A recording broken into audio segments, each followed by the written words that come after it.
Esto es La Entrevista con Raúl Valladares. El lento crecimiento económico que ha caracterizado la economía hondureña a lo largo de la historia se ha agudizado con la actual crisis sanitaria de la COVID-19, sumándole a ello la destrucción de una parte importante de la infraestructura productiva agropecuaria provocada por los fenómenos naturales ETA y IOTA. Ante este panorama se han generado efectos negativos como en la producción, el empleo, en los ingresos de las empresas, trabajadores y por ende en las condiciones de vida de la población. Situaciones como estas son detonantes de diversos tipos de crisis, al no tener manera de satisfacer las necesidades básicas de una sociedad. Recientemente, el presidente del Banco Central de Honduras, Wilfredo Cerrato, hizo una revisión del programa monetario en el país 2021-2022. En el mismo concluyó que el crecimiento económico de Honduras en noviembre-diciembre fue significativo y para este año será mayor al proyectado inicialmente, pasando de un 5.3% a un crecimiento del 10 al 12%. Sin embargo, ciudadanos afirman que tales aseveraciones son falacias, porque en los últimos meses del 2021 se reportaron incrementos en la canasta básica, combustibles, materiales de construcción, entre otros. Según el informe más reciente del Foro Social de la Deuda Externa y Desarrollo en Honduras, la canasta básica hondureña es uno de los más elevados de la región, valorada en 15,000 empiras al mes, y el 70% de los hondureños que cuentan con un empleo no ganan ni siquiera el salario mínimo. Expertos aseveran, es tan cierto que la economía no va a recuperar todo lo que habíamos perdido antes de la crisis. Tendremos que esperar un par de años más, sostiene Henry Rodríguez, economista de la Universidad Nacional Autónoma de Honduras. Esto se suma al hecho que 14,8% de la población hondureña vive con menos de $1.90, un indicativo que la población vive por debajo de la línea de pobreza y desigualdad. Avisoran que para el 2022 aparezcan más de 700,000 nuevos pobres. Cabe destacar que desde el 2001 el país ha tratado de disminuir la pobreza de manera sostenida, lo que ha generado intentos en vano. El experto en temas económicos Ismael Cepeda sostiene que la tasa de pobreza en Honduras incrementará entre un 70 al 75% por los altos niveles de desempleo. La tasa de desempleo y subempleo en Honduras ha registrado cifras históricas, pasó del 5.7% al 10.8%, lo que se traduce en unas 400,000 personas sin empleo, situación que agrava la empleabilidad en el país. Por lo anterior, la nueva administración de Xiomara Castro se enfrentará a la reactivación económica y la creación de nuevas oportunidades laborales para evitar que la crisis siga golpeando a la población en el 2022. Empresarios afirman que la futura presidenta deberá de tener como prioridad incrementar los ingresos económicos con inversionistas extranjeros, aprovechando las oportunidades con las relaciones con otros países. Además, impulsar las actividades de sectores claves que disparen la generación de empleos, como por ejemplo el sector agrícola, la construcción, vivienda y turismo.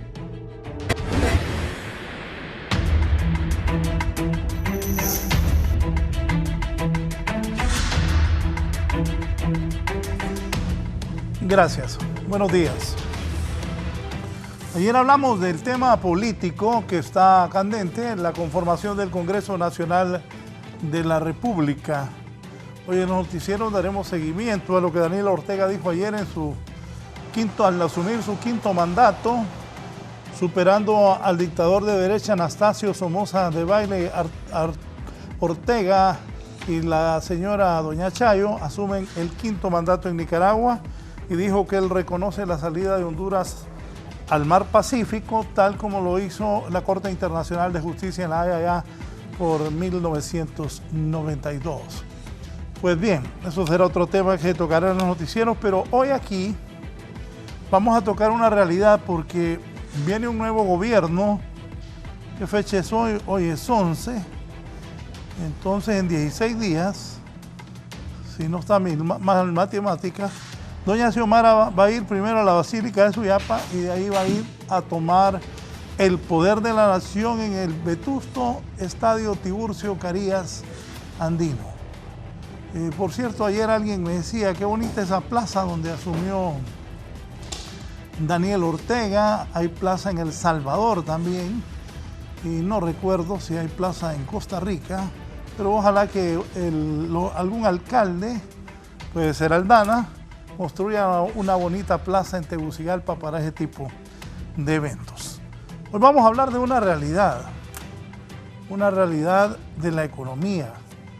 ¿Cómo está Honduras económicamente? ¿Cómo está la situación? ¿Cómo queda? ¿Cómo deja el gobierno? ¿Qué plazas también? Le contaba aquí a algunos de mis invitados que quiero agradecer a todos los muchachos y muchachas.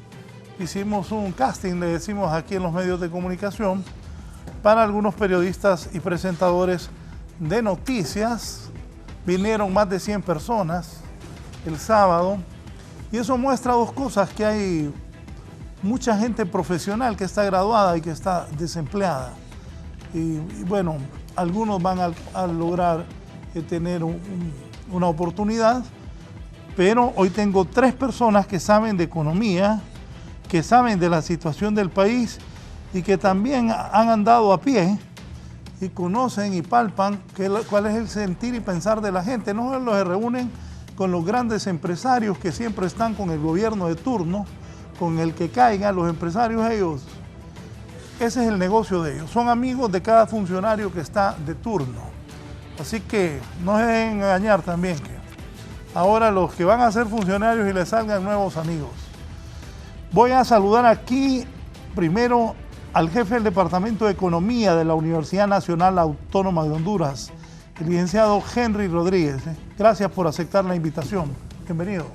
Gracias, Raúl, por la invitación y un saludo a los colegas, José Luis y Julio. Buen día. Aquí está el expresidente de la Comisión Nacional de Banca y Seguro, don José Luis Moncada, también banquero. Don José Luis, bienvenido. Buenos días, Raúl, buenos días a los dos compañeros y amigos. Feliz año nuevo a todos y pues aquí para poder compartir algunas ideas y perspectivas de la economía 2022.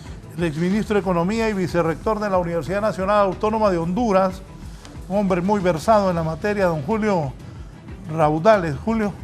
Muy buenos días, Raúl, a todo el teleauditorio de Canal 11. Es un enorme placer estar acá y les deseo a todas y a todos un próspero 2022. Desde el 2001 Honduras tiene una economía lenta. El porqué de eso, y primero eso, ¿por qué nuestra economía ha sido tan lenta del 2001 para el 2022? Bueno, en realidad no es un asunto que viene del 2001, Raúl. Este es un tema que yo diría, curiosamente, comenzó a cambiar con la democracia. Fíjate, en los años 60 y 70 el crecimiento del país... O sea que desde los 80. Sí. No, es que nosotros lo hicimos como viendo 20 años. Claro, viendo los últimos 20 años, pero el crecimiento del país en los años 60 y 70 rondaba más o menos el 4 o 5%, eso es lo que dicen las cifras del Banco Central, pero ya del 80 para acá el asunto empezó a ralentizarse y el promedio de crecimiento del país en estos últimos 40 años, Raúl, ha sido de más o menos un 3.1%, lo cual es muy bajo si consideramos la tasa de crecimiento poblacional. Una pregunta sobre Sí. eso, sobre esas fechas que tú mencionas, Julio. O sea que cuando los militares estaba mejor la economía. Pero no quiero decir que era porque los militares tenían el mando, ¿no? Yo sé que no, pero eran los que tenían Sí, el mando. Y se me viene a la cabeza Pinochet. Claro, pero a ver, son dos situaciones bien distintas. Se ríe José Luis. Hay un elemento que es clave en esto, Raúl, Henry y José Luis, y es el hecho de que en los años 60 y 70 hubo una explosión de recursos fundamentalmente impulsada por el tema del aumento de los precios del petróleo. Fíjate, en los años 60 el precio del petróleo del barril era de apenas $1 y de repente de un año a otro el precio del petróleo pasó a ser de $20. Entonces aumentó en más de 2000% el precio del petróleo y esto le generó una explosión de liquidez a todo el mundo que se vino también a reflejar acá y eso provocó crecimientos bastante fuertes en ese tiempo. Entonces no tiene tanto que ver con el hecho de que estuvieran los militares en el poder, ¿no? También esto permeó a Chile. Hay que recordar, Raúl, que en el caso de Pinochet sí, en efecto, el incremento del precio del petróleo tuvo un efecto negativo porque el precio del cobre se fue abajo debido a que la industria se ralentizó también en ese momento por el aumento del precio del petróleo, pero esa es otra discusión. El punto fundamental es que en los años 70, sobre todo, hubo un aumento en la liquidez debido al incremento en el precio del petróleo. Vino muchísimo dinero acá al país en forma de financiamiento. Fue ahí cuando se crearon empresas públicas como la CONADI, Corfino, Codefor, ¿verdad? Para poder darle un impulso fuerte al tema de la producción nacional. También esto coincidió mucho con el hecho de que el modelo de crecimiento del país estaba muy concentrado hacia adentro. Se incrementaron los impuestos a las importaciones y se trataba de darle en aquel tiempo un impulso fuerte a la industria nacional, ¿verdad? Lo que se llamaba la sustitución de importaciones. Y esto sí generó un crecimiento que después en los años 80 se fue ralentizando fundamentalmente porque se acabó el financiamiento, ¿no? Entonces ya empezaron a quebrar las empresas públicas y ya no se veía aquel florecimiento que sí teníamos antes de los años 80, ¿no? Entonces no tiene tanto que ver con el hecho de que ahora estamos en democracia y antes no, sino más bien con esa situación internacional que, ojo, yo voy a aprovechar, Raúl, para decir algo que es bien importante. Uno de los grandes retos que tenemos ya mirando al futuro es que también se viene un proceso inflacionario fuerte a nivel internacional y hay que ponerle mucho cuidado a ese asunto de aquí en adelante, ¿no? Repetime eso. A nivel internacional ya se está dando una fuerte presión inflacionaria. Estados Unidos, Raúl, cerró este año 2021 con una inflación histórica que no había tenido nunca en su historia, que es del 6%. 6.32. Sí, 6.32, y eso es proyecta algo que va a 5.4. tener un efecto, un impacto en la economía del resto del mundo, que creo que va a ser un gran reto para las nuevas autoridades acá en el país específicamente, porque, Raúl, no podemos desconocer, y con esto cierro, no podemos desconocer que la economía hondureña está muy ligada a lo que pasa en el resto del mundo, y que algo que suceda como este elemento que se está dando en los Estados Unidos actualmente tiene efectos tremendos para la economía del país, para bien o para mal. Sí, porque el 56% de nuestras exportaciones van para allá. Total, así es. Raúl, ahondando un poco más en lo que dijo Julio, hay que ver que cuando iniciamos el proceso democrático en 1982, Honduras tenía solamente 4.1 millones de habitantes. Actualmente tenemos 9.5. O sea, en este periodo democrático la población se ha duplicado. Y los gobiernos no han tenido atención en ir generando las oportunidades para ese crecimiento vegetativo de la población. Es más, algunas actividades importantes han retrocedido. Por ejemplo, la actividad ganadera y la agrícola emplean cada vez menos personas.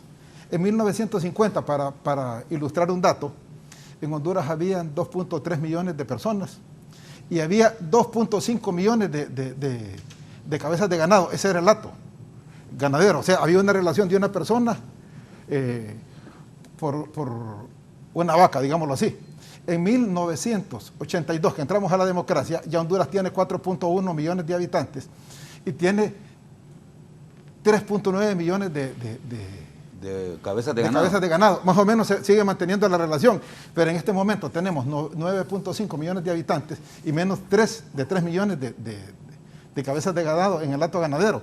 Ello demuestra entonces cómo se ha ido perdiendo espacio en las actividades importantes. Igual ocurre con el sector agrícola, tan importante para la seguridad alimentaria. Cuando revisamos las cifras de la balanza comercial, vemos que cada vez estamos importando más maíz, más frijoles, más arroz, productos elementales, que ni siquiera somos autosuficientes en producir para esa dieta alimentaria de la población.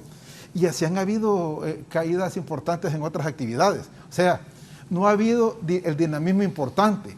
Y si ponemos una mirada en la industria, ¿cuáles industrias han surgido en los últimos años? ¿Cuáles son las grandes industrias que generan empleo? No las hay. Siguen siendo las mismas industrias tradicionales que surgieron en el 70 y en el 80. O sea, seguimos teniendo una producción primaria orientadas para el consumo directo o para generar materias primas para procesos industriales que no se realizan en el país. Somos exportadores netos de materias primas. Entonces, es una respuesta de por qué un crecimiento tan lento, por qué ese crecimiento no ha logrado superar en raras veces la cifra hemos tenido crecimiento hasta 6.5 históricamente, ¿no? Pero nunca hemos llegado al 7. Esta vez que se nos está planteando cifras mucho mayores, yo creo que batiríamos un récord de crecimiento. Pero a eso se ha debido, ¿no? Que no se ha tenido la visión para dinamizar esas actividades que generan empleo masivo. José Luis. Mira, Raúl, yo coincido con Julio en el sentido de que Honduras no está desconectado de un mundo global y sobre todo el sector económico. Afortunadamente no tan ligado, porque si estuviera muy ligado y demás sería peor la situación, Julio, porque la dependencia sería aún más fuerte, ¿verdad? Indiscutiblemente las expectativas para el 2022 a nivel global que ha elaborado el Fondo Monetario y el Banco Mundial son un poco, por decir, con reservas de qué va a pasar en el crecimiento en todo el globo. Situando a Honduras, a Centroamérica, a América Latina como el país, la región que va a crecer menos en el 2022. Es decir, todavía África va a crecer más que América Latina. Entonces eso tiene que ver una implicación ya yéndonos a la región centroamericana y particularmente Honduras. Indiscutiblemente los indicadores que publicó el Banco Central de Honduras el día de ayer son interesantes y son proyecciones y reflejan algunas condiciones que son muy generales en casi todos los países de la región, en el sentido de tener un crecimiento del 12%, que este es un rebote ocasionado por el -9 que tuvimos en el 2020, y el tema inflacionario que mencionaba Julio, que es un tema que se vio, que se acrecentó en el último trimestre. Solo para reforzar esto, el periodista Andrés Oppenheimer, sobre lo que usted dice, y me imagino que escribió sobre eso, hasta las economías de África subsahariana que tienen varios conflictos armados crecerán más que América Latina. Las principales instituciones financieras internacionales han publicado sus pronósticos económicos para 2022 y sus vaticinios para América Latina son para llorar. Dicen que sería la región de menor crecimiento del mundo este año. Sí, efectivamente. Yo leí los informes del Fondo Monetario y del Banco Mundial, las perspectivas, y realmente son un poco reservadas para América Latina y no digamos para América Central. Realmente, como decía anteriormente, el 56% de nuestras exportaciones va para Estados Unidos. Estados Unidos está en una condición inflacionaria bastante difícil. Va a tener que forzar una baja a la tasa de política monetaria, que eso le puede generar, tal vez permear un poco ese grado, ese porcentaje de inflación.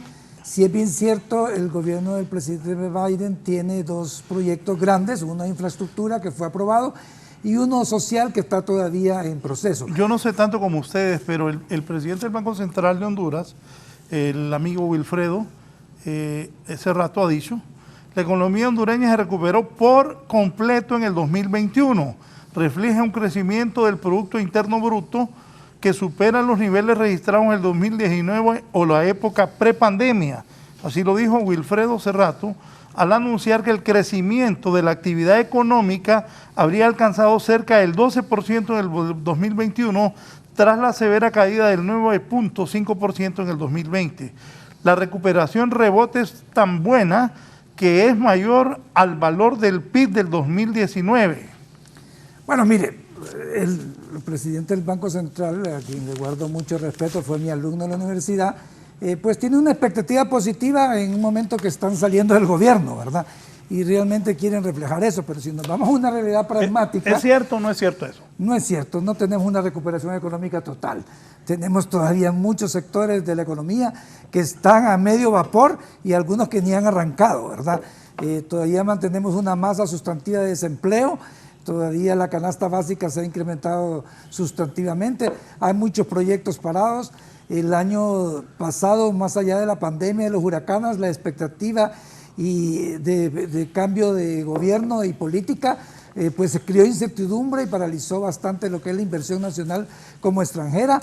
Entonces la reactivación en muchos sectores de la economía está paralizada. Es decir, recordemos que la vacunación tampoco contribuyó a que la actividad económica pudiera avanzar sustantivamente. Entonces yo no podría decir que la economía se recuperó 100% totalmente por los indicadores que estoy demostrando en este momento. Es decir, a nivel macro podemos tener una cosa, pero cuando nos vamos a lo micro de la realidad, preguntémosle a los hondureños. Hay más del 70% de la pobreza y más del 44% de la extrema pobreza que se sigue incrementando a pesar de todos los programas que el gobierno saliente hizo, que para mí son curitas o son soluciones temporales a poder atacar el problema económico. Yo tengo mis reservas sobre esa mención que hizo el presidente del Banco Central. Sí tengo una esperanza más clara con el nuevo gobierno porque estoy viendo economistas y yo creo que eso es fundamental en un equipo de gobierno, que haya una estrategia de planificación económica seria, estructural, a largo plazo, a mediano y a corto plazo, que pueda generar mejores condiciones. Cosa que no tuvo el gobierno saliente, que tuvo profesionales, pero no en el área específica de la economía y la planificación, como es Julio, que cuando fungió en ese tema era interesante ver la planificación económica y estratégica. Mire, Raúl, los países más desarrollados y los medianos tienen planificación económica y estrategia de desarrollo, y nosotros que deberíamos de tenerla no lo hacemos, y eso es preocupante. Yo por eso, en cierta medida, tengo mi expectativa positiva en el nuevo equipo de gobierno de la presidenta Xiomara Castro, y esto no es un tema político, sino que eminentemente profesional, que me genera que va a haber un mejor análisis y diagnóstico. Ojalá que lo que encuentren lo puedan superar, porque yo no creo en los números que están dando, por ejemplo, del déficit fiscal. Creo que ahí hay una brecha más fuerte, creo que van a quedar muchas deudas flotantes pendientes y que no va a ser fácil para el gobierno poder atender también todas esas solicitudes que están teniendo de la sociedad civil y demás. Que ¿Son cifras maquilladas? Mire, yo no diría maquilladas, pero cada quien, y creo que Julio y Henry saben, cada quien pone las cifras a su conveniencia, ¿verdad? Pero yo sí veo... No, pero aquí no es de la conveniencia, aquí es de decirnos la verdad. Mire, muchos nos llevamos sorpresa. Cuando hay cambios de gobierno y se atienden las reuniones, se nos llevan unas cifras, pero cuando nos vamos a sentar, vemos otra realidad, vemos otras cifras. Ojalá que no sea así.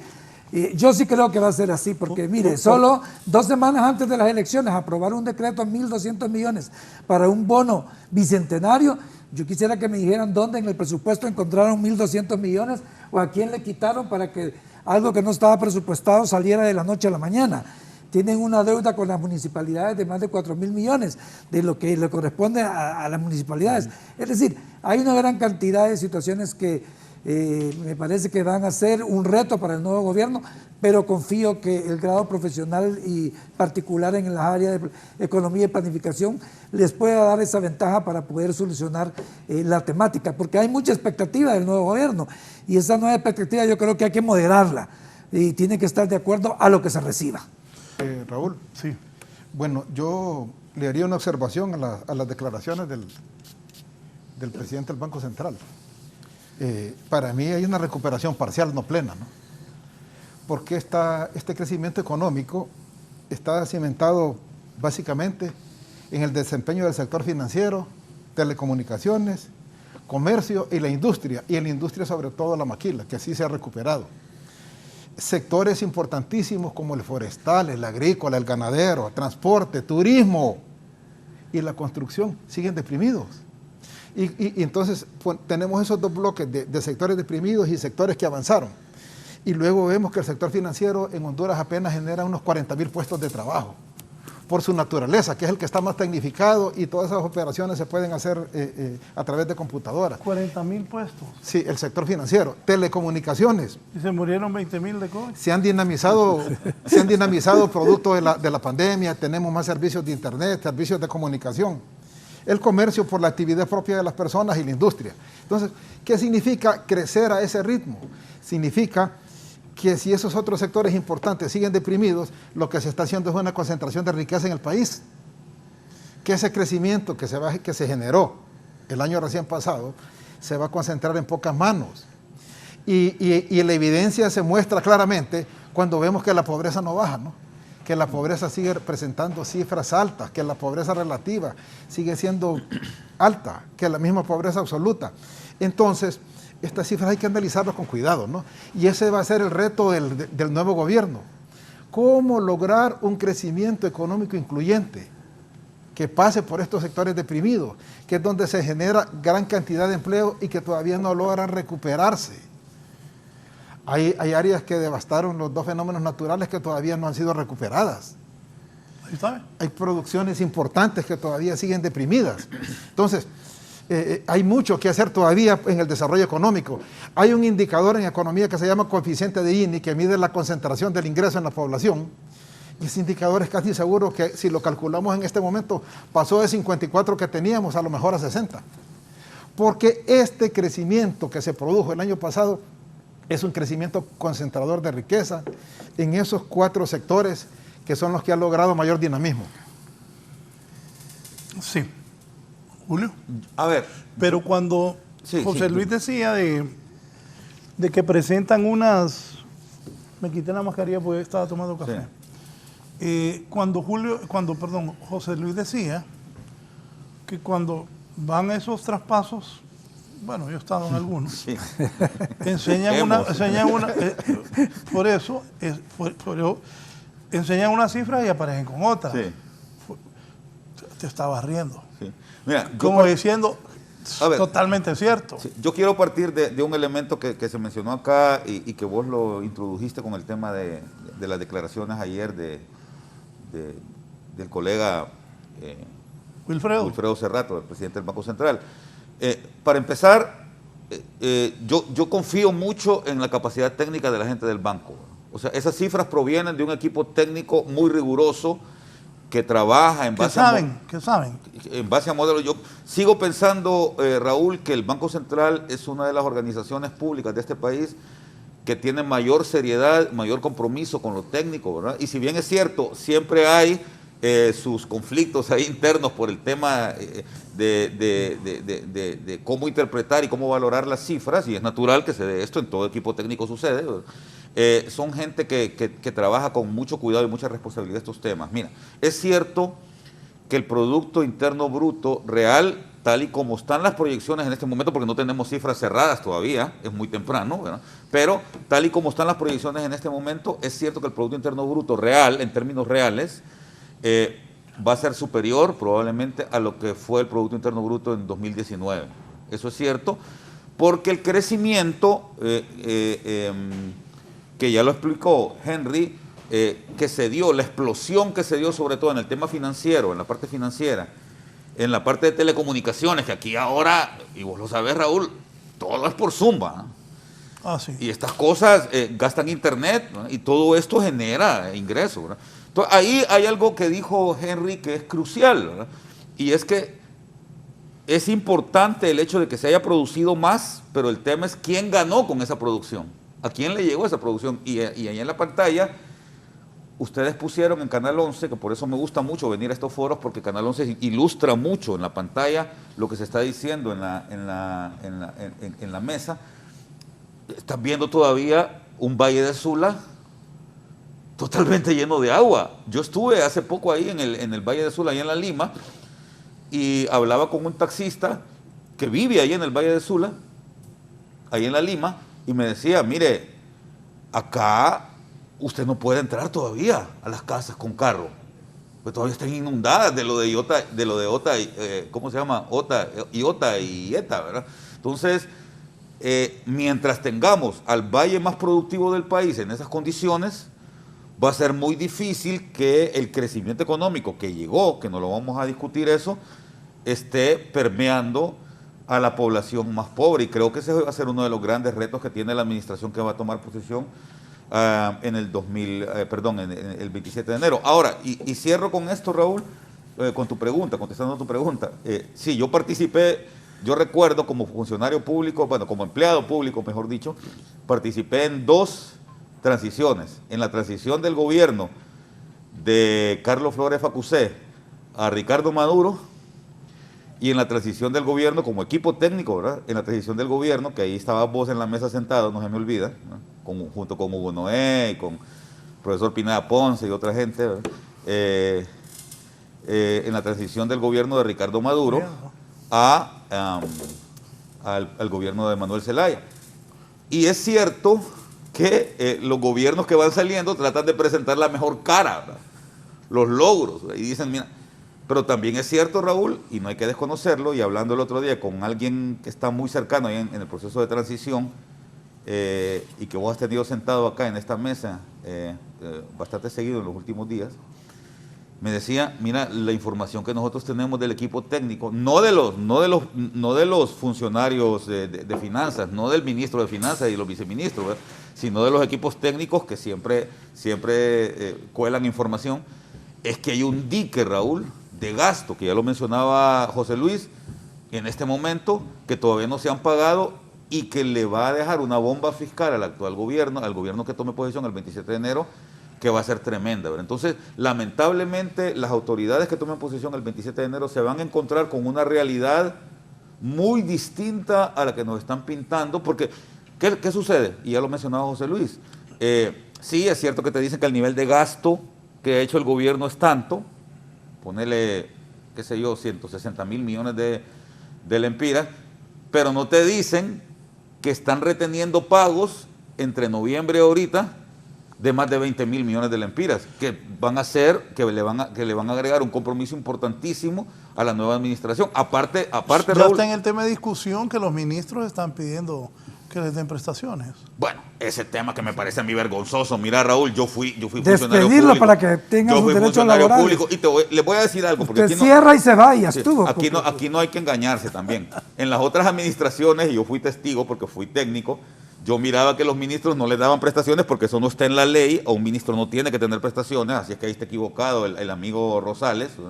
Los ministros no tienen por qué tener prestaciones y son funcionarios de confianza, pues. Pero lo que sí miraba yo es que le daban unos bonos, unas bonificaciones allá en tiempos de Flores y en tiempos de Maduro, que los ministros mucho más dinero. Mejores que las prestaciones. Claro que sí, hombre. Les daban millones de lempiras de bonificación, ¿verdad? Pero más allá de eso, Raúl, yo creo que es que también lo mencioné porque es una erogación. Y son erogaciones fuertes. Si todos los ministros van a recibir prestaciones. No, son erogaciones. Estamos hablando de millones de lempiras, Raúl. Pero mira, hay otro elemento importante que yo no quiero dejar pasar en esto, y es el hecho de que específicamente en esta, no se había conocido tanta irresponsabilidad en este traspaso. Me dicen a mí, Raúl, que incluso se están nombrando funcionarios en embajadas en este momento. Que Cancillería está nombrando funcionarios. Después de noviembre empezó a mandar gente a embajadas, nombrados con cargo. O sea, que se están repartiendo prestaciones, no los ministros, sino los funcionarios ya están renunciando y pidiendo sus prestaciones, que estamos hablando de millones de lempiras. Y eso suma mucho a este dique que se está formando y que le va a dejar una bomba fiscal. Ahora, la pregunta es, Raúl, ¿no se darán cuenta estas personas irresponsables del daño tremendo que le están haciendo al país y que se están haciendo a ellos mismos al tomar estas decisiones de último minuto? A mí me parece que en eso hay que actuar con bastante responsabilidad, ¿verdad? Y yo quiero Después en esto... de 12 años es bien difícil. Pero me parece que no se puede ser tan irresponsable en esto, ¿verdad? Porque realmente el problema no se lo están dejando a doña Xiomara ni al equipo... ni a Marcio, ni a la gente que va a quedar a cargo. Se lo están dejando al pueblo hondureño, hombre. Julio, pero por otro lado están dejando de contratar personal de primera línea en salud porque dice que no tienen recursos. Pero por otro lado sí tienen recursos para indemnizar o dar prestaciones a personas que no tienen derecho. Es decir, hay unas contradicciones ahí. No, es un tema... Yo sí hago un llamado a las autoridades actuales que están todavía en sus puestos, a que, sobre todo a la gente de finanzas, ¿verdad?, que es la que al final firma los cheques, para que actúen con responsabilidad, porque repito, el daño se lo están haciendo ustedes mismos y a toda la población hondureña, y no necesariamente al nuevo gobierno. Sí, una pausa de continuo, pero antes voy a leer algo interesante también y que preocupa. Las remesas que mandan los hondureños es el brazo fuerte de la economía, ¿no? Sí, Bueno, sí. Crecieron más de 45%. Vos tenés la cifra exacta, ¿verdad, Sí, lo tengo. Henry? Tenemos una explosión del tema de envío de remesas acá al país, pero yo siempre que me hablan de esto digo, esto no es sostenible, Raúl. No. Lo que hay que hacer es buscar la competitividad del país, porque lo que le da fuerza al tema del tipo de cambio... No, pero háblenme eso después de la pausa, porque Sí. quiero leerles algo que mandó un amigo, pero antes dice... Excelente análisis y reflexión de Julio Raudales, lo felicito por su profesionalismo, dice el empresario Emilio Hasbun. También aquí Carlos Reina Flores dice, salúdenme a José Luis, la recuperación económica se elimina con la inflación. Pero aquí hay un productor de café también que me escribe y es por eso que mencioné esto. Y tiene razón, yo ayer miraba el tipo de cambio. Dice, licenciado Raúl, ¿qué está pasando con la acelerada devaluación de la moneda en los últimos meses?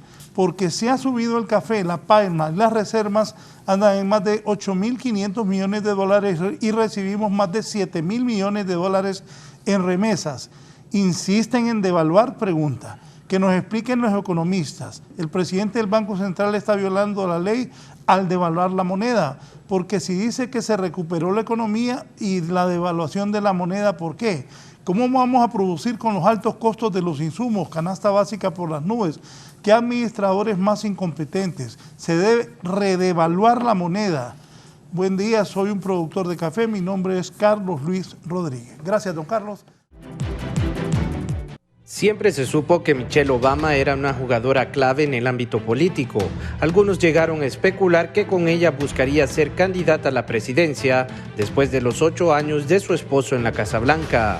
Algo que por el momento no ocurrió, aunque nadie se atrevería a descartarlo para el futuro. Lo cierto es que durante años, sin siquiera tener un cargo público electo, fue la demócrata con mayor imagen positiva en el país. La ex primera dama publicó una carta en la que se compromete junto a una coalición que trabaja por los derechos de los votantes a registrar más de 1 millón de nuevos votantes en el país antes de que las elecciones de medio término de noviembre de este año, donde estaría en disputa el control de las dos cámaras del Congreso. Cabe destacar que en Estados Unidos pueden votar todos los ciudadanos mayores de 18 años, pero para hacerlo deben estar registrados como votantes, no es una cuestión automática.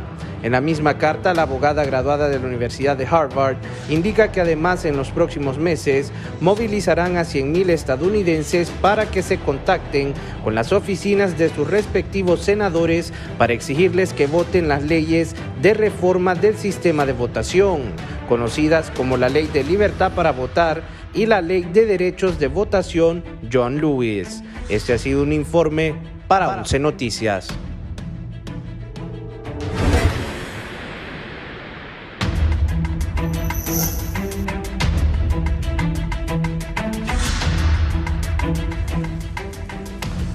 Bien, vamos a empezar con la evaluación para ir contestando. Luego voy a ir leyendo algunas preguntas que están haciendo los televidentes. De evaluación, ¿cómo estamos? Bueno, con la devaluación, en este momento el tipo de cambio anda creo que en 24.40. ¿Cuánto? 24.40 va hacia el alza porque producto de la caída de la actividad económica provocada por la crisis, la moneda se había recuperado y había llegado como a 24 lempiras. Nuevamente está subiendo. Y eso es producto del mismo dinamismo de la economía. Al ir recuperándose de la economía, al empezar las importaciones, van generando mayor demanda de dólares. Y eso hace una presión sobre el precio. Luego, hay algunos factores que hay que tomar en cuenta. Es que hay suficientes reservas internacionales, la famosa RIN. La cifra del banco dice que hay 8.678 millones de dólares para cubrir 7 meses de importaciones. Teóricamente se dice que debe haber reservas para 3 o 4 meses, o sea, están duplicadas. Por otro lado, las remesas han repuntado. El año pasado fue un récord, superaron los 7.000 millones de dólares. Significa que hay una cantidad suficiente de dólares para cubrir las necesidades del país. Solo denme un minuto. Poneme, Eddie, poneme ese que tiene ahí. Jorge Fara, que era presidente de la Cámara de Comercio e Industrias de Cortés, lo que lo conocemos le decimos Toti Fara, que es el dueño de Diunsa también, junto a Mario, dice: las reservas internacionales al día de hoy, según el Banco Central de Honduras, de 8.700 millones de dólares, hace 2 años eran 5.700 millones. El Empira se ha devaluado más en estos últimos 60 días que en los 12 meses anteriores. A 15 días de la salida del actual gobierno, ¿alguien podría explicar el por qué? Dice, repito, Jorge Fara, Toti Fara, expresidente de la Cámara de Comercio e Industria de Cortés, empresario, dueño de Diunsa, junto a Mario, su hermano. Saludos a ambos. Bueno, continuando, Raúl. Ajá. Entonces, ¿qué pasa? Por ejemplo, diciembre es un mes de mucha actividad económica. No, pero ese se generan más un punto ahí, importaciones. ponémelo otra vez. Entonces, sí es cierto, es importador, pero tiene razón o no, dice, en estos últimos 60 días, el Empira se ha devaluado más en estos últimos 60 días que en los 12 meses anteriores, a 15 días de la salida del actual gobierno. ¿Podrían explicar por qué? Señores. Bien. Bueno, miren, creo que es bien importante tomar en cuenta algunos antecedentes para tener claro esto. En 1995 el esquema cambiario se introdujo, por cierto que el presidente del Banco Central en ese tiempo era el doctor Hugo Noé Pino, a través de una subasta pública de divisas, en donde el Banco Central controlaba entonces, mediante un esquema, cuántos dólares iban a haber y eso fijaba el tipo de cambio, ¿verdad?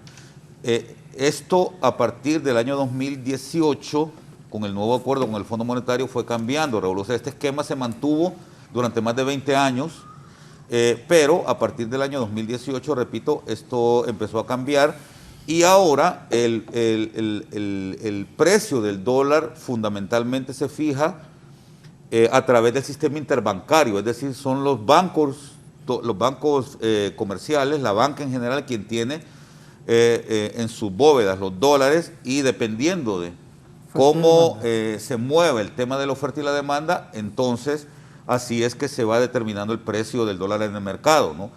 Esto es bien importante tenerlo en cuenta porque lo que se ha producido entonces es una liberalización del tipo de cambio en el país. Ahora el tipo de cambio ya no está tan determinado por el Banco Central. El Banco Central, Raúl, actúa así, pero actúa como un agente más del sistema bancario. Pero lo sigue administrando. Solo termino. ¿Y por qué es importante esto? Porque el Banco Central tiene reservas, lo que decía el señor Farag.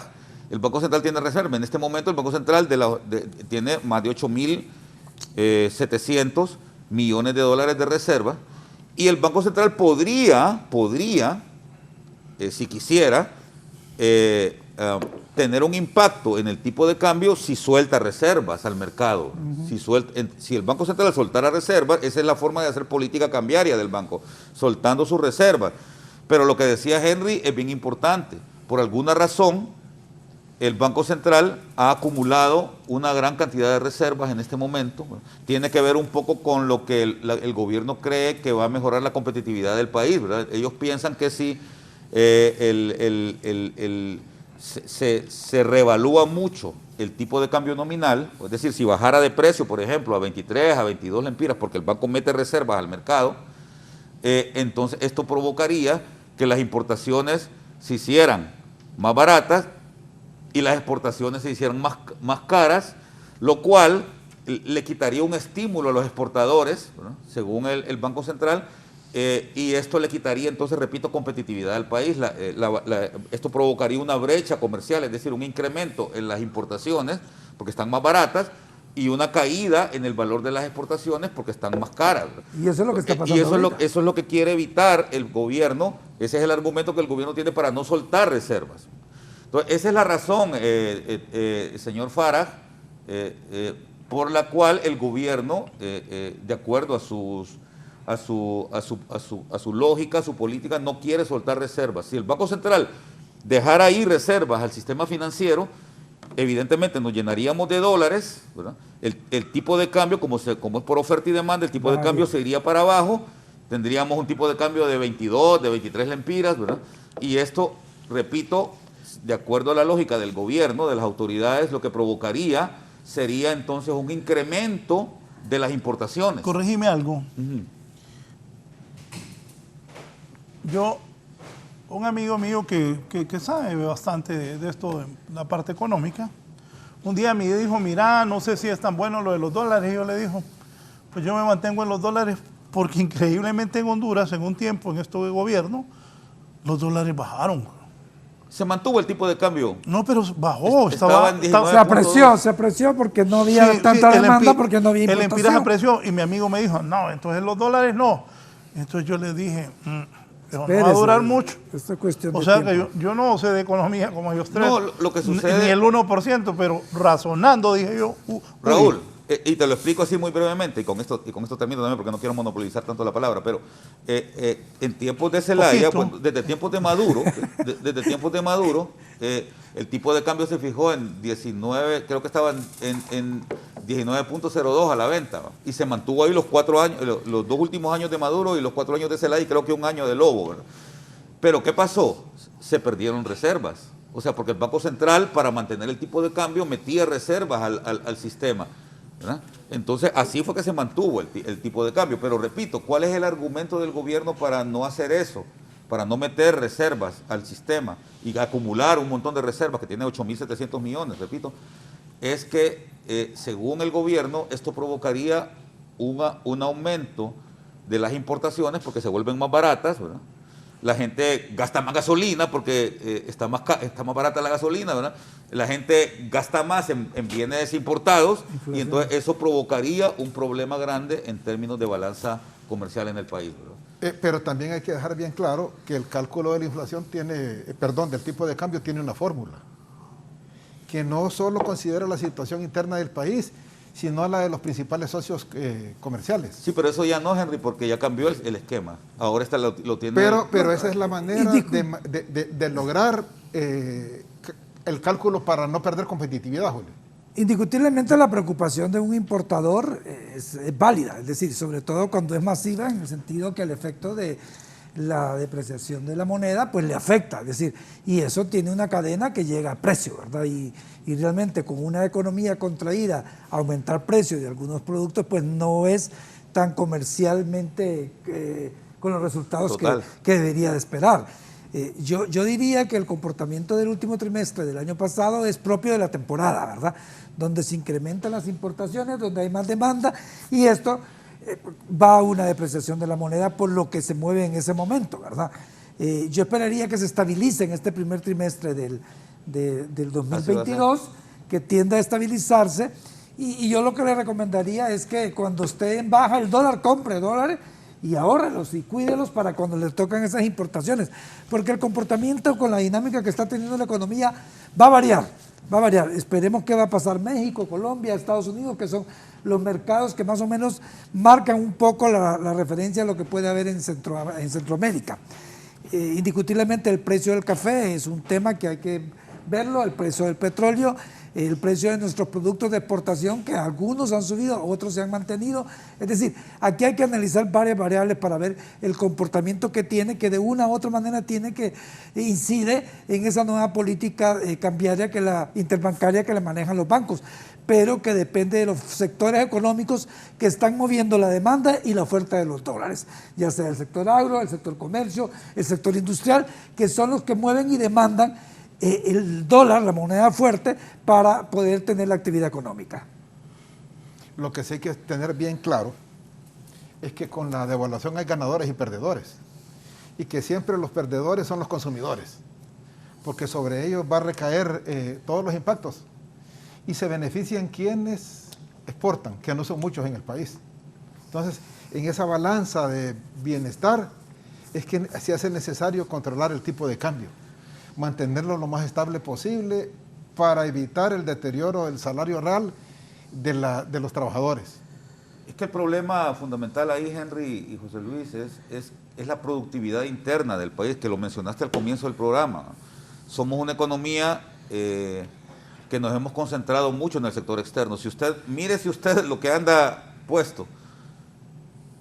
un gran porcentaje de las cosas que usted anda puesta ahí. El total es importado. Son importados. Ese saco italiano Brioni, Sí. esa corbata Ferragamo, me digo Julio. La mayoría de las cosas que nosotros utilizamos son importantes. Mira esas máquinas, estos celulares. Somos una economía muy abierta. Entonces, el problema es, pero más allá de que seamos Aquí una lo economía único es el abierta, café y el agua. Que aquí No más le allá de gustó que el seamos una café. economía abierta, el problema es Debe que enojar no César. hemos sido capaces de mejorar la productividad interna del país. Entonces, mientras esa situación se siga dando, una devaluación siempre va a tener un efecto, un impacto negativo en nosotros, en la gente en general, Consumidor porque final. hasta la gente más pobre, la mayoría de las cosas que consumen son importadas, ¿verdad? Ya y el mismo transporte, ¿verdad? Pues eso iba, Una Julio, devaluación que- tiene un impacto en la gasolina o en el diésel y eso afecta la vida de una persona que tiene que transportarse todos los días para trabajar en bus, ¿verdad? Por ejemplo. Entonces, Y no solo de transporte, Julio, yo creo que la preocupación del señor Fara es válida porque no solo es el factor de devaluación que le está afectando a él los precios de sus productos, sino que el flete. Recordemos que hay Total. una problemática seria de fletes entre todo el mundo y los continentes, ¿verdad? Un flete que antes costaba $2,000, ahora está costando $10,000, ¿verdad? Y eso incide en la importación, en el precio del producto. Así es. Entonces, él está viendo todas las variables que a él están afectando y que lógicamente va a bajar ventas porque también no hay un poder adquisitivo de los hondureños en este momento. Entonces, ahí hay un estancamiento de la economía que tenemos que buscar cómo podemos superar algunos obstáculos para poder hacer más accesible que la economía se vuelva un poco más dinámica. Y fíjate, ya para decirle algo a las nuevas autoridades que tomaron posesión a partir del 27 de enero, va a ser crucial entonces cambiar esa matriz productiva en el país y lograr que la producción interna del país se vuelva más competitiva, porque en la medida en que el país se vuelva más productivo, en que la producción agrícola mejore, que la construcción mejore, todo eso que los economistas llaman los bienes no transables, ¿verdad? Que son en la medida en que la producción interna mejore, en esa medida el tipo de cambio, el valor del tipo de cambio nominal del país va a afectar menos al consumidor porque va a tener mayores ingresos para soportar eso, ¿no? Entonces es muy importante que el actual gobierno, o mejor dicho, el gobierno que va a tomar posesión, se concentre mucho en cómo mejorar la productividad interna del país para evitar, repito, que estos elementos externos tengan un impacto negativo. Y hay un sector muy importante, el sector farmacéutico, mire. Solo le dejo ahí. Es un sector que tiene una problemática seria, ¿verdad? Y que incide en cada uno de nosotros, ¿verdad? Veamos cuántas medicinas compramos de producción nacional y cuántas de producción extranjera y veamos los precios. Es decir, y el acceso a la salud pasa por eso, Julio. Aquí les dice don Carlos Eduardo Flefield, preocupados por las prestaciones de Rosales, bárbaros de Rosales, y no ven los contratos que están aprobando en el Congreso desde diciembre a ellos mismos, contratos de pasaportes, contratos de rayos X en Puerto Cortés, Alenir Pérez manejo de aduanas y aeropuertos y Palmerola y mucho más. Fondos de los institutos de jubilación en una inversión súper inflada como el aeropuerto de Palmerola, el aeropuerto más caro de América Latina, 24.58 la compra de los dólares hoy.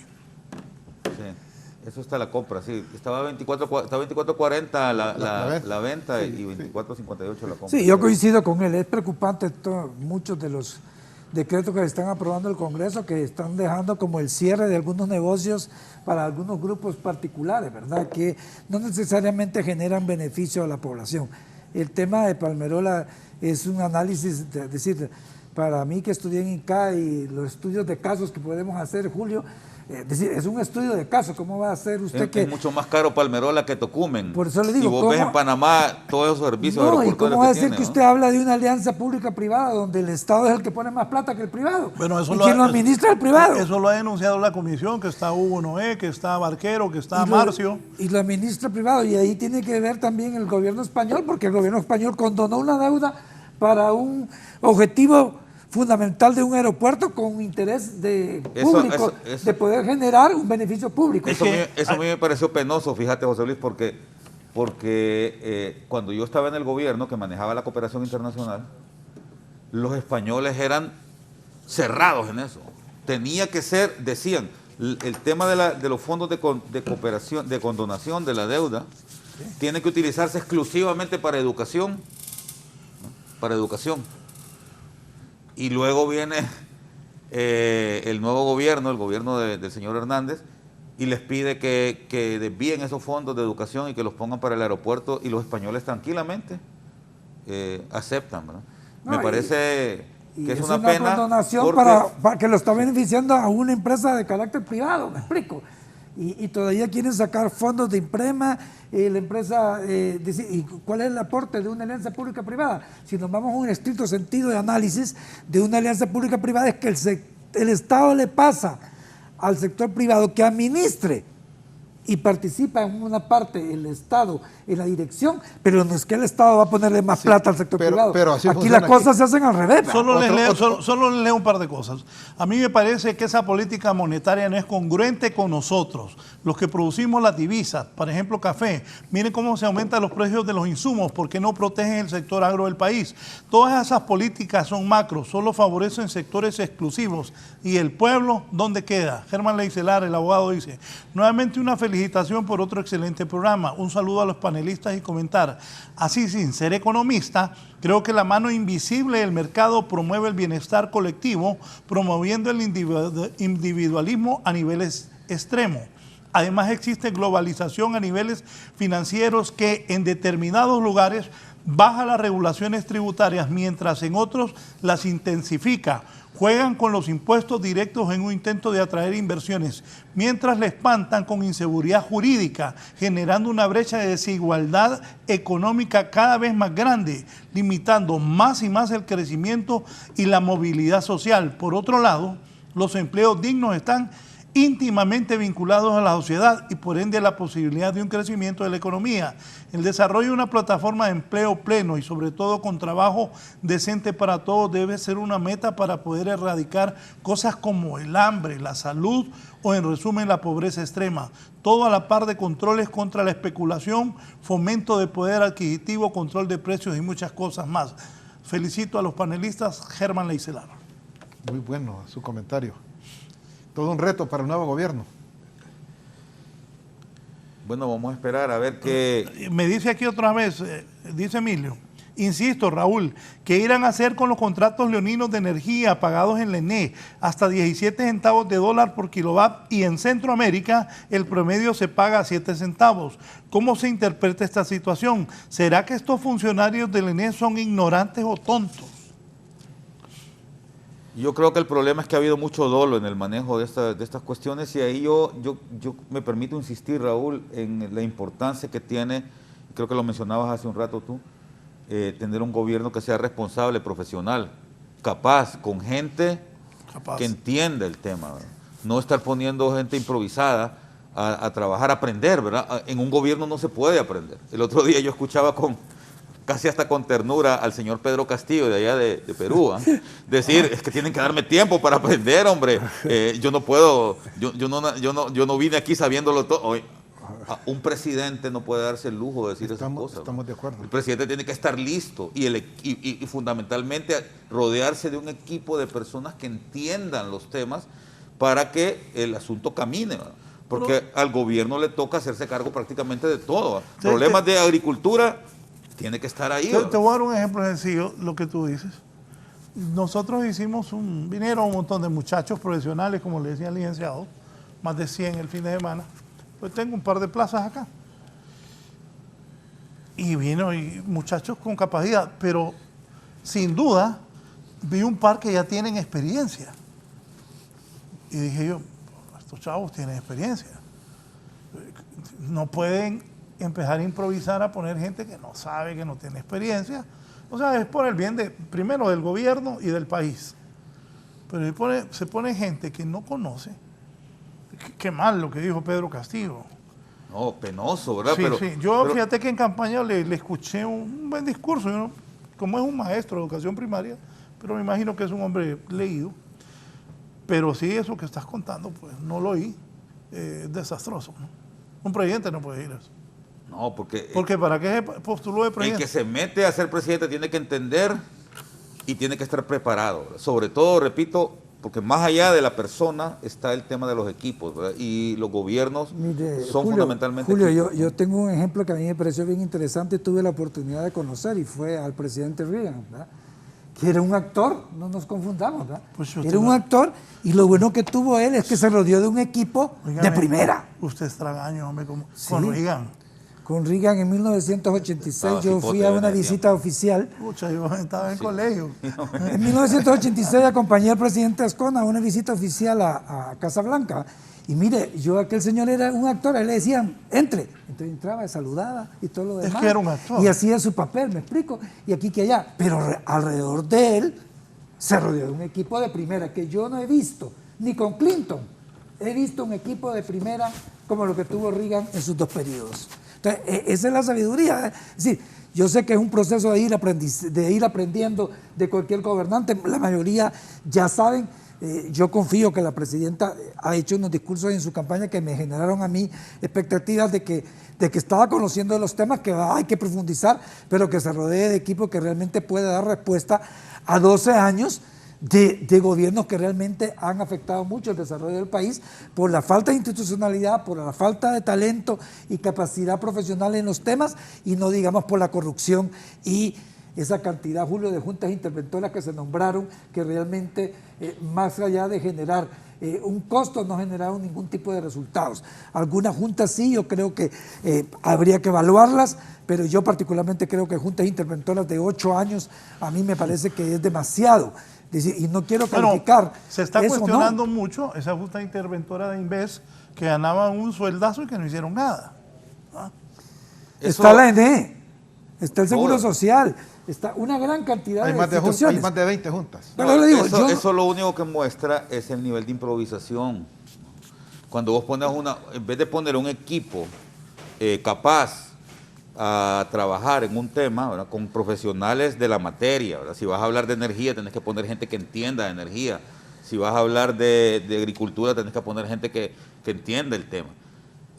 Pero si llegas al gobierno y no tenés nada que hacer porque no entendés el tema, entonces lo más lógico es decir, vamos a poner esta junta interventora. Entonces estás duplicando el nivel de gasto en salarios y en otros elementos que no son importantes, porque tenés al director, al jefe encargado y tenés a la junta interventora rodeándolo. Julio, aparte de eso, una junta interventora debe durar más de 6 meses, donde haga un diagnóstico tanto operativo, financiero, técnico y decida al señor, mire, esto es lo que sucede. Aquí duran años. 8 años.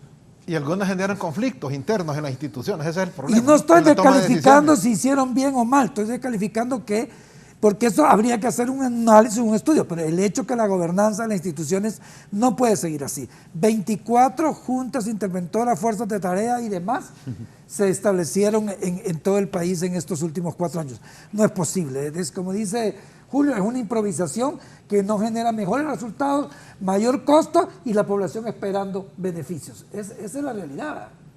Sí, es una pena lo que ha pasado en los últimos años, ¿verdad? Pero repito, eso es producto de una decisión irresponsable que tuvo que ver con el quebrantamiento de la ley en el país, ¿verdad? Que creo que yo se lo dije en algún momento al presidente, ¿verdad?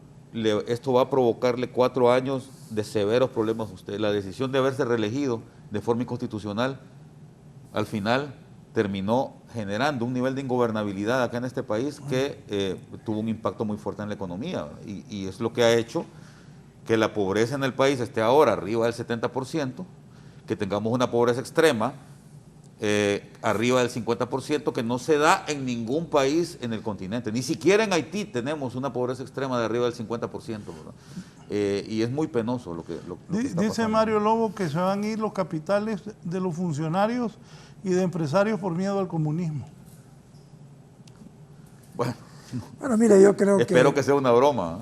Sí. Yo creo que esas expectativas se tienen que superar. Yo veo. Que va a verme el comunista y Xiomara. Por eso le digo. No, comunistas, ¿qué van a ser comunistas? Y aquí nos conocemos todos. Por eso le digo, esas expectativas negativas no son lo mejor, ¿verdad? Yo diría todo lo contrario, más bien que este cambio lo que nos ha traído es una esperanza.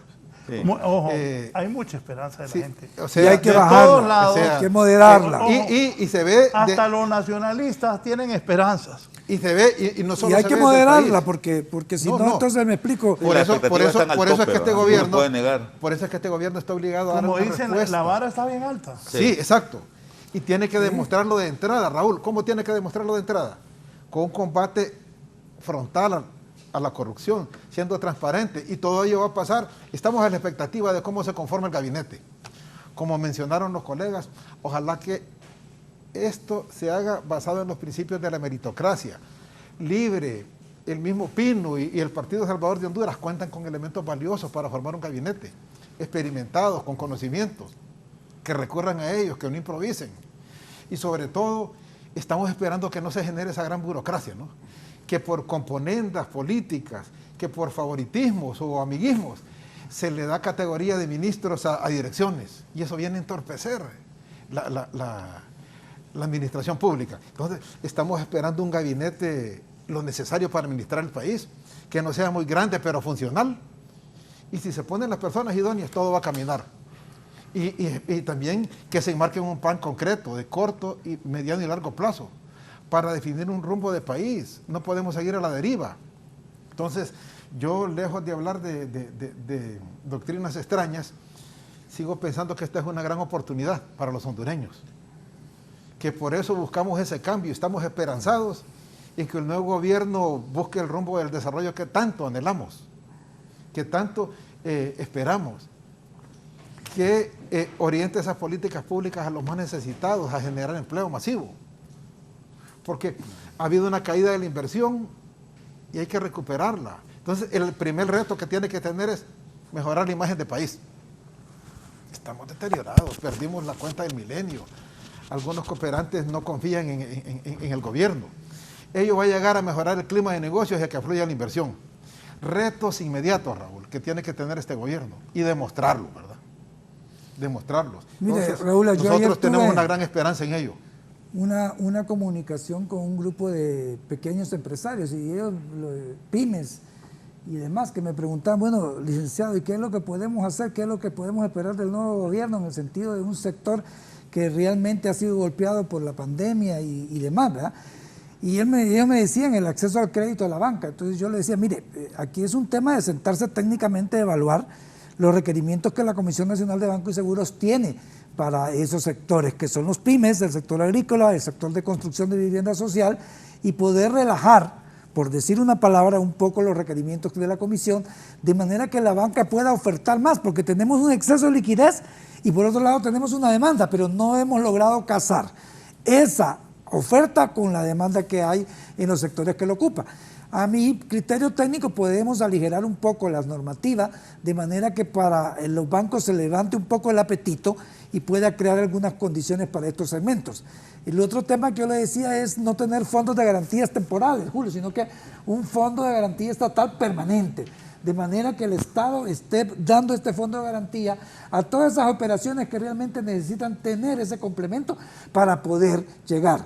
En el sector agrícola, yo creo que es un tema de una política integral de desarrollo. No solo es dar el crédito, es dar la asistencia técnica, la asistencia productiva, la asistencia de comercio, de manera que el crédito pueda tener un efecto y resultado, pero si usted lo hace aislado, sin tener un criterio integrado, pues va a tener fallas.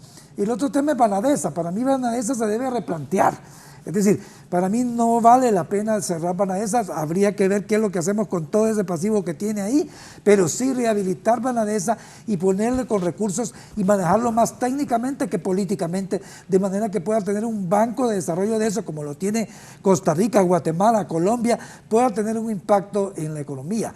Y el otro tema es Banprovi, que a mí me parece que Banprovi es una institución bastante buena, pero que se ha limitado mucho su campo de acción. Debería dinamizarse, debería tener cadenas de relación más con la banca comercial, debería de pasar ciertas operaciones a banca de primer piso, debería ser Banprovi un banco que realmente demuestre y sea más competitivo. Esto lo que va a hacer es agilizar la banca comercial privada. En el momento que Banprovi tenga un papel más preponderante, entonces la banca privada va a entrar, va a haber competencia, va a haber mayor oferta con mejor tasa y mejores condiciones. Entonces, si hay un esquema para dinamizar la economía del país, y yo creo que eso apunta a una gran demanda de los sectores que han sido afectados por los huracanes y que vienen siendo parte de ese grupo de la economía, de ese segmento de la economía que no ha tenido las mejores condiciones y que el Estado no ha tenido una política clara de poderlos ayudar.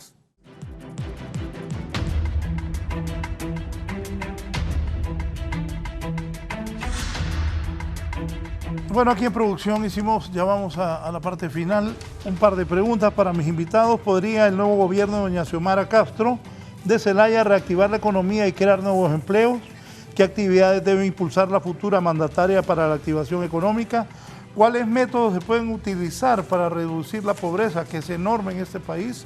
¿Podrá lograr ingresar Honduras este año a la cuenta del milenio? ¿Deben existir aumentos al salario mínimo? ¿Qué implicaciones tendría? ¿Cuál es la situación actual de la mayoría de los ciudadanos? Señores. Mire, yo sobre el salario mínimo le voy a decir, yo tengo una opinión muy particular y creo que sí debe haber una política de revisión y diagnóstico de salario mínimo y debe haber una proyección de acuerdo a inflación, de acuerdo a sectores, de acuerdo a zonas productivas y demás. Pero yo le recomendaría a los patronos y a los trabajadores que trabajen más en una reforma a la seguridad social integral. Yo siento que el hondureño merece tener una mejor atención de salud y mejor un modelo de jubilación, que es un valor más sustantivo que un incremento salarial. Si usted se pone a pensar cuánto gasta la gente en medicina porque no tiene buena atención, ahí se le va cualquier incremento del salario mínimo. Me explico.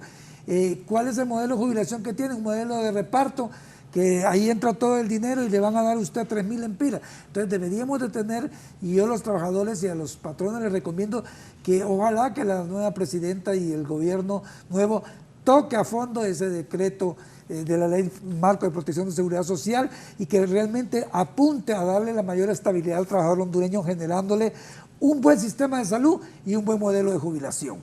Para mí ese sería mejor un equilibrio que tener incrementos de 300 lempiras que ese tema. Yo en ese tema soy bastante radical porque creo que en Centroamérica Honduras es uno de los países que tiene la cobertura de seguridad social más baja y el modelo de jubilación más raquítico y más desproporcionado a lo que se está dando en todos los países de América Latina. Bueno, este gobierno va a afrontar muchos retos. Bastante. Y le repito, y sobre todo, ¿pondrá el nuevo gobierno de Xiomara Castro reactivar la economía y crear nuevos empleos? ¿Qué actividades deben impulsar la futura mandataria para la activación de la economía? ¿Cuáles métodos se pueden utilizar para reducir la pobreza? ¿Podrán lograr ingresar Honduras este año a la cuenta de milenio? ¿Debe existir un aumento al salario mínimo y qué implicaciones tendría? ¿Cuál es la situación actual de la mayoría de los ciudadanos de Honduras? Bueno, primero hay que estar conscientes buen programado de que la recuperación económica y la responsabilidad del gobierno será un proceso gradual. No esperemos cambios tal vez en los 3 o 4 meses inmediatos, ¿no? Hay que tener paciencia y ver cómo se desempeña el gobierno. Hay que darle la oportunidad. Para mí el primer reto que tiene es atender el sector eléctrico. Ese es un problema prioritario para el desarrollo de las actividades productivas. Entonces, ese es lo primero, ¿no? ¿Cómo se va a atender el problema eléctrico? Hay anunciado un incremento y es casi seguro que este año vamos a tener una inflación muy alta por los problemas internos que se están dando con el precio de la energía, la subida de los precios internacionales de las materias primas, de los combustibles. Entonces aquí tendrá toda una tarea el Banco Central, ¿no? ¿Cómo administrar adecuadamente esa inflación alta que esperamos este año? Luego tendrán que priorizar los gastos. El sector salud tendrá la prioridad, por supuesto. Estamos en plena pandemia. Se dice que hay un repunte considerable de casos. Y luego, ¿cómo recuperar? Espere, no se dice. Hay. Ok. Terrible. Ok, lo existe. Sí. Y luego, ya Raúl, murió, hace poco murió una persona. Y ya van 20.000 muertos. Ese rezago en la educación es otro reto que tiene el gobierno. ¿Cómo recuperar? ¿Cómo hacer que la gente vuelva a las aulas? Le pregunté a Daniel Esponda, dice que en febrero vuelven a... Okay. Me dijo Daniel. Y tenemos el problema de seguridad. Hemos visto que el crimen ha repuntado, las cifras de muertes se están incrementando alarmantemente. ¿Qué hacer sobre ello? Y luego tendrán que trabajar fuertemente en desarrollo de infraestructura. Los cafetaleros se quejan de que no tienen carreteras buenas, Entonces hay que trabajar en el desarrollo de la infraestructura y sin alargarme mucho, tendrá que hacer una revisión de la parte fiscal sin incrementar impuestos, que es otro reto que tienen. Bueno, es una propuesta de campaña que no van a incrementar. Bueno, entonces tendrán que mantenerla y aquí tendrán que ser creativos. Y la única manera de incrementar más impuestos es ampliando la base tributaria. Y si no se van a incrementar impuestos, habrá que generar condiciones para que vengan más empresas, inviertan, produzcan y generen ingresos y puedan tributar. Y luego también va a pasar por renegociar la deuda con el fondo.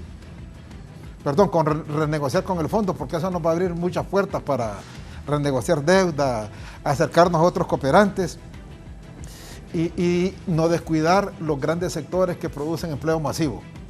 El agrícola, el ganadero, el forestal y el turismo. 4 grandes sectores que se desempeñan en el área rural, que hay muchas posibilidades. Y no pensar que solo la inversión extranjera puede ayudarnos a generar empleo.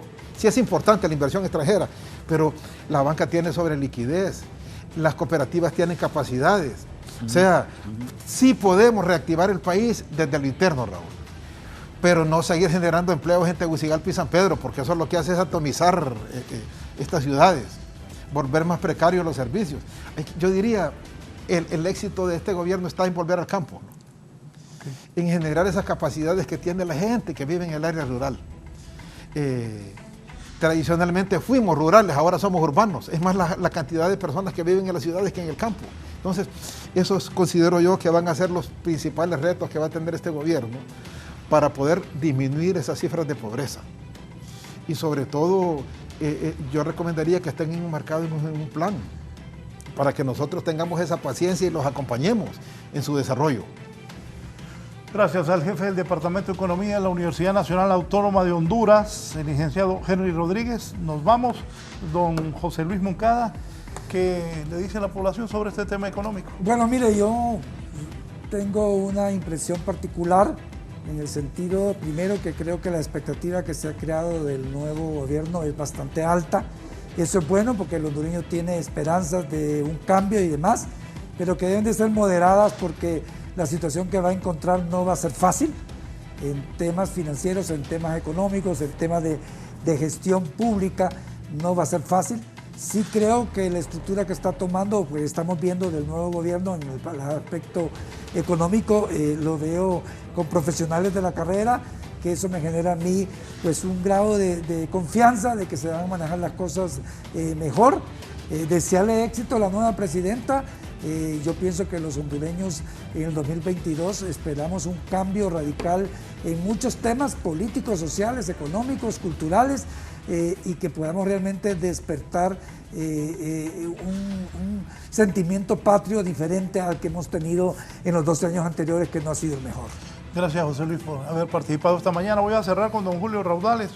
Julio. Muchas gracias, Raúl, por la invitación. Yo quisiera repetir una frase que no recuerdo qué pensador fue el que la dijo. Él decía: los pueblos sin esperanzas son pueblos sin paciencia. Es muy importante la recuperación de la esperanza, pero es muy importante recordar también que debemos ser pacientes y entender que los cambios no se van a generar de un día para otro. Yo a la presidenta Castro Sarmiento le quisiera enviar un mensaje y decir: lo que usted tiene que enviar, señora, son buenas señales desde el comienzo. Lo primero es adecentar la administración pública, porque creo que eso ha sido una de las grandes decepciones que le ha dado esta administración de los últimos 12 años al país, ¿verdad?